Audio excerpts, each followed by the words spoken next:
और चलिए अब बात करते हैं गुजरात की। गुजरात के नए मुख्यमंत्री भूपेंद्र पटेल आज शपथ ग्रहण करेंगे। बीजेपी ने एक बार फिर से चौंकाने वाला फैसला लेते हुए भूपेंद्र पटेल को गुजरात का सिंहासन सौंप दिया।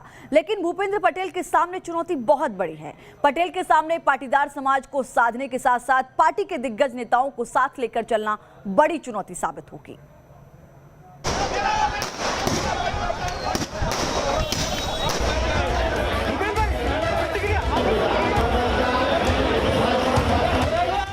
गुजरात में चेहरा बदल गया, सीएम बदल गए। 24 घंटे में विजय रूपाणी पूर्व और भूपेंद्र पटेल वर्तमान सीएम हो गए। भूपेंद्र पटेल के नाम के ऐलान के साथ ही गुजरात में सीएम पद को लेकर चला आ रहा सस्पेंस खत्म हो गया। बीजेपी इससे ज्यादा देर करने की जोखिम ले भी नहीं सकती थी, क्योंकि नए सीएम के ऐलान में जितनी देर होती उतना पार्टी के अंदर चल रहे दिग्गज नेताओं के बीच घमासान भी तेज हो जाता। भारतीय जनता पार्टी हमारे शीर्ष नेतृत्व ने ये जो निर्णय लिया है, भूपेंद्र भाई सक्षम है और आने वाले चुनाव उनके नेतृत्व में अवश्य भारतीय जनता पार्टी अच्छी तरह से जीतेगी, ये हमें सबको पूर्ण विश्वास है। गुजरात की कमान नए हाथ में चली आई। विजय रूपाणी के इस्तीफे के बाद सीएम पद की रेस में कई नाम चर्चा में थे, लेकिन बीजेपी ने भूपेंद्र पटेल पर भरोसा जताया।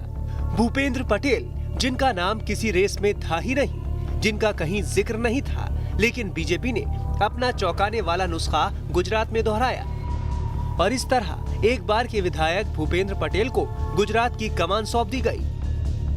भूपेंद्र पटेल एक सीधा साधा सरल आदमी है, कामगिरी में खूब पावरता है। उन्होंने स्कूल बोर्ड का डेप्यूटी चेयरमैन बना है, कॉरपोरेशन में 2 टर्म स्टैंडिंग कमेटी के चेयरमैन रहे हैं, औडा के चेयरमैन भी रहे हैं, इसलिए उसके पास कामगिरी का बड़ा अनुभव है और उस अनुभव के हिसाब से वो गुजरात में अच्छी तरह से काम कर पाएंगे। जब विधायक दल की बैठक में गुजरात के नए सीएम का ऐलान होना था, तब भूपेंद्र पटेल विधायकों की आखिरी पंक्ति में बैठे थे, लेकिन सीएम पद पर उनके नाम की मुहर लगते ही पटेल भावुक हो गए और पीछे बैठे बैठे ही विक्ट्री साइन दिखा दिया। नई जिम्मेदारी के लिए भूपेंद्र पटेल ने पीएम मोदी और गृह मंत्री अमित शाह का शुक्रिया अदा किया।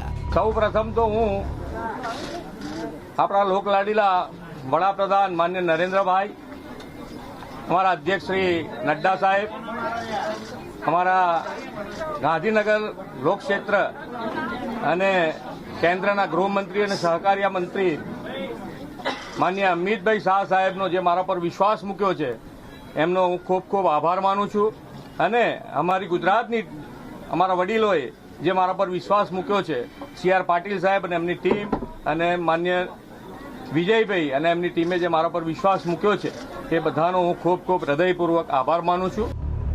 भूपेंद्र पटेल पाटीदार समाज से आते हैं। 59 साल के भूपेंद्र भाई रजनीकांत पटेल 2017 में गुजरात की घाट लोडिया सीट से जीतकर पहली बार विधायक बने हैं। घाट लोडिया सीट से पूर्व सीएम आनंदीबेन पटेल चुनाव लड़ती आई थी। चुनाव में भूपेंद्र पटेल ने काफी बड़ी जीत हासिल की थी।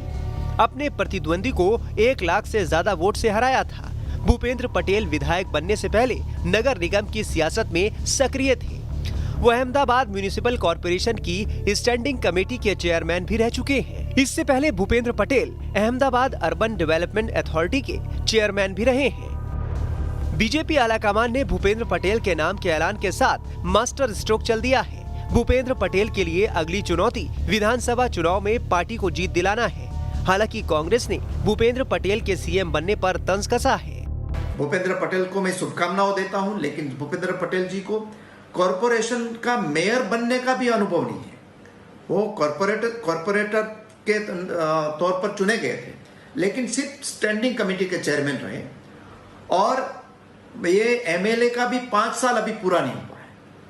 इसलिए अभी जो सरकार चलेगी गुजरात में भारतीय जनता पार्टी, वो तो डायरेक्ट ही दिल्ली से चलाई जाएगी या डायरेक्ट सीआर पाटिल चलाएंगे। अगले साल गुजरात में विधानसभा चुनाव होने हैं। ऐसे में भूपेंद्र पटेल के सामने सबसे बड़ी चुनौती पाटीदार समाज को साधने के साथ पार्टी में मौजूद दिग्गज नेताओं को भी साथ लेकर चलना है, जो भूपेंद्र पटेल के लिए किसी चुनौती से कम साबित नहीं होगा। Team news nation.